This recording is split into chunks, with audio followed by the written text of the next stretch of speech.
एवढा खुश का आहे मी, एवढा का नाचतोय, तर आपण चाललोय बाप्पा आणायला. मी, नील, पप्पा आणि मामा आम्ही पूर्ण व्हाईट लुक केलाय चौघांनी आणि चाललोय आपले बाप्पांना आणायला हमरापूरला. जेव्हा तिथं पोचतो तेव्हा प्रत्येक कारखान्यात बाप्पा दिसतात. असं मन खूप भरून येतं. खूप छान छान मूर्त्या दिसतात आणि हा दादाने आपल्याला हाय केला. अशा खूप सुंदर अशा सुबक मूर्त्या बघायला भेटतात.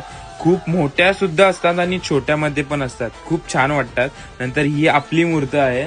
बाप्पांवर शाल टाकून आपण निघालो घरी आणि पाऊस पण खूप जास्त पडत होता. जाताना आम्हाला खूप ट्रॉफिक लागली. मग आम्ही खारपाडे रोडने निघालो आणि फायनली आपल्या गावात पोहोचलो. हलक्या पावलांनी एकदम सावकाश सावकाश बाप्पांना घरी आणलं. मावशीने पूजा केली आणि खूप असा सुंदर मावशीने डेकोरेशन केलेला बाप्पांच्या आगमनासाठी. सर्व तयारी करून आम्ही जेवून घेतलं. नंतर पप्पा लागले गाणी बोलायला. तर सगळी अशी कॉमेडी जरा गाणी होती. मग सर्व आम्ही एक्साइटेड मध्ये आणि थोडंसं हसत होतो.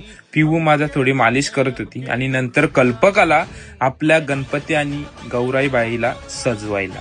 सर्व आमची मंडळी जागी होती. आपली सरलाबाई पण जागी होती. सर्वजण एक्सायटेड होते का फायनल लुक कसा वाटेल. नंतर सरलाबाईंनी मस्त अद्रक टाकून चहा बनवला आणि नीलू शेटनी पगडी घातली. सकाळचे ऑलमोस्ट 4 वाजले. खूप अशा सुंदर लुक झालाय.